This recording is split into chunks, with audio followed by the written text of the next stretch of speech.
Good morning my dear students, कैसे हैं आप। आज मैं स्टैंडर्ड 6 में सब्जेक्ट हिंदी के अंदर चैप्टर 2 में अनूठे इंसान उसका मैं स्वाध्याय जो है वह मैं आपको आज समझाऊंगी।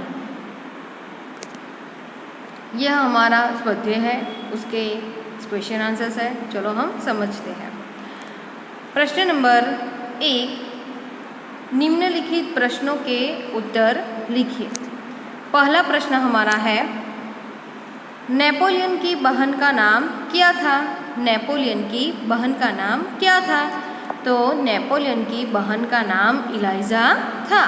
नेपोलियन की बहन का नाम इलाइजा था। दूसरा प्रश्न, नेपोलियन लड़की को अपने घर क्यों ले गया। नेपोलियन लड़की को अपने घर क्यों ले गया। तो लड़की के अमृत खराब हो जाने से उसे नुकसान हुआ था। नेपोलियन माँ से पैसे दिलाकर उसका नुकसान पूरा करवाना चाहता था, इसलिए वह लड़की को अपने घर ले गया। तीसरा प्रश्न, गांधी जी को सोने की चूड़ी देने वाली लड़की का नाम क्या था। गांधी जी को सोने की चूड़ी देने वाली लड़की का नाम क्या था।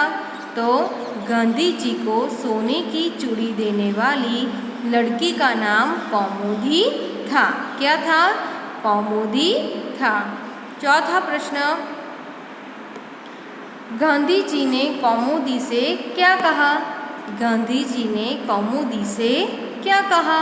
तो गांधी जी ने कौमुदी से कहा, तुम्हें दोनों चूड़ियाँ देने की ज़रूरत नहीं है। एक ही चूड़ी लेकर मैं तुम्हें अपने हस्ताक्षर दे दूँगा। गांधी जी कौमुदी से क्या कहते हैं कि तुम्हें दोनों चूड़ियाँ देने की ज़रूरत नहीं है। एक ही चूड़ी लेकर मैं तुम्हें अपने हस्ताक्षर दे दूँगा।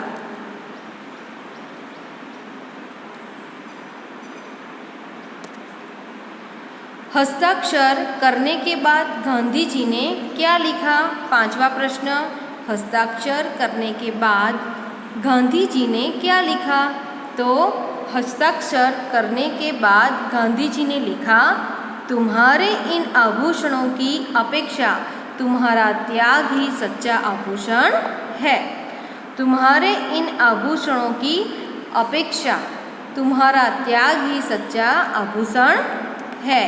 किसे सच्चा आभूषण कहा है। अपने त्याग को। 6 नंबर, नेपोलियन किससे टकराया। नेपोलियन किससे टकराया।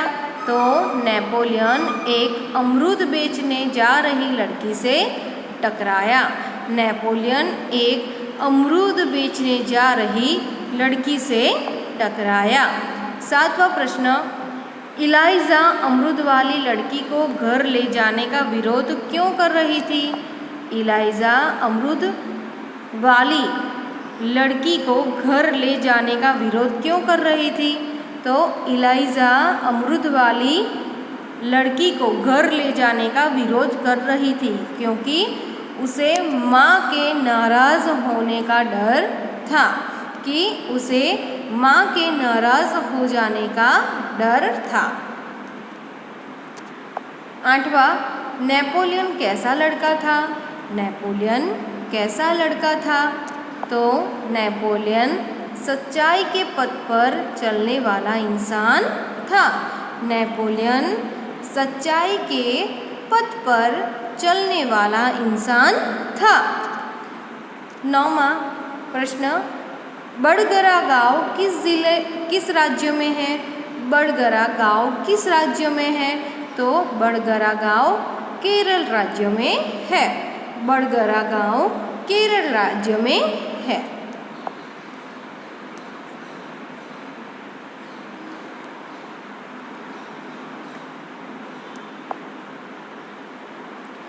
कौमुदी ने गांधी जी को भेंट में क्या क्या दिया। कौमुदी ने गांधी जी को भेंट में क्या क्या दिया। तो कौमुदी ने गांधी जी को भेंट में अपने हाथों की सोने की चूड़ियाँ, गले का स्वर्णहार और कानों के रत्न जड़ित बूंदे दिए। क्या क्या दिया? दोनों हाथों की सोने की चूड़ियाँ, फिर गले का स्वर्णहार और कानों में रत्न जड़ित बूंदे दिए। आगे का प्रश्न 11 नेपोलियन को सच बोलने का क्या परिणाम भुगतना पड़ा? नेपोलियन को सच बोलने का क्या परिणाम भुगतना पड़ा? तो उसका उत्तर है, नेपोलियन ने अपनी माँ को बता दिया कि उसके कारण अमरूद बेचने वाली लड़की को हानि उठानी पड़ी है। उस लड़की को डर है कि उसकी माँ उसे बुरी तरह डांटेगी। अपनी जेब खर्च की रकम में से उस लड़की को अमरूद के पूरे पैसे देने के लिए नेपोलियन ने माँ से कहा। माँ नेपोलियन की सच्चाई से बहुत खुश हुई। उसने नेपोलियन से कहा कि अब 1 महीने तक उसे जेब खर्च के लिए कुछ भी नहीं मिलेगा। नेपोलियन ने माँ की बात मान ली। उसने अपने सच बोलने के परिणाम को खुशी खुशी भुगत लिया। आगे का प्रश्न नंबर 12 कौमुदी कौन थी? उसने अपने देश प्रेम का परिचय किस प्रकार दिया? कौमुदी केरल के बड़गरा गांव की बालिका थी। बड़गरा गांव में धन इकट्ठा करने के लिए गांधी जी की सभा का आयोजन हुआ। सभा में भाषण के बाद गांधी जी ने उपस्थित महिलाओं से उनके गहने मांगे। उस समय कौमुदी गांधी जी के पास आए। उसने गांधी जी से उनके हस्ताक्षर और बदले में उसने अपने दोनों हाथों की सोने की चूड़ियाँ, गले का स्वर्णहार और कानों के रत्न जड़ित बूंदे गांधी जी को दे दिए। यह निश्चित था कि उतने कीमती गहने अब वह नहीं बनवा सकती थी, परंतु देश के लिए उसने अपने गहनों की परवाह नहीं की। इस प्रकार मूल्यवान गहने देकर कौमुदी ने अपने देश प्रेम का परिचय दिया।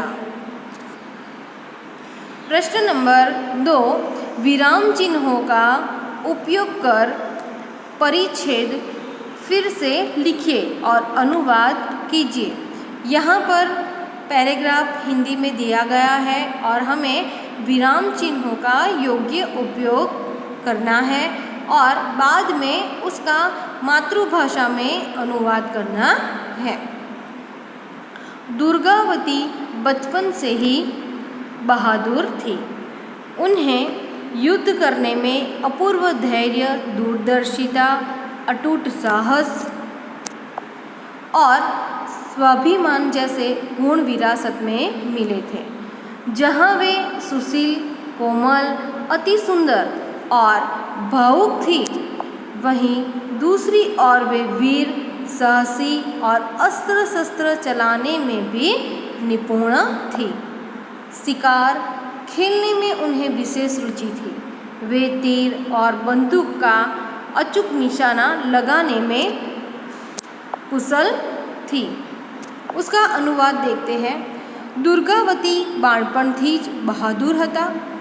તેમને યુદ્ધ કરવામાં અપૂર્વ ધૈર્ય,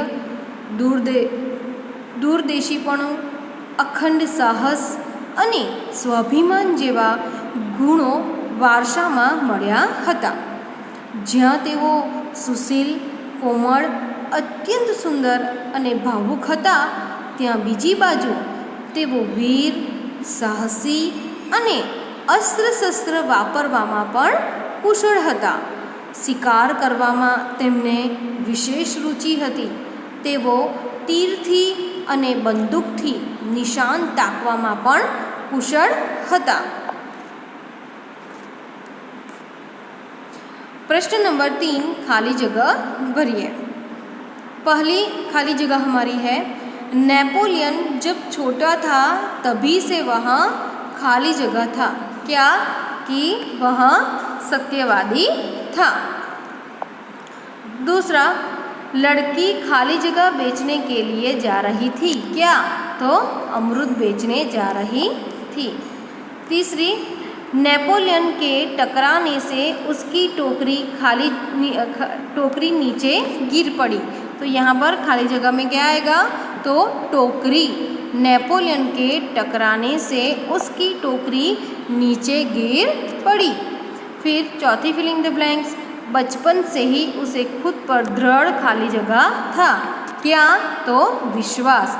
बचपन से ही उसे खुद पर दृढ़ विश्वास था। फिर फिफ्थ नंबर की फिलिंग द ब्लैंक्स, वहाँ खाली जगह नामक के गांव में सभा का आयोजन किया गया।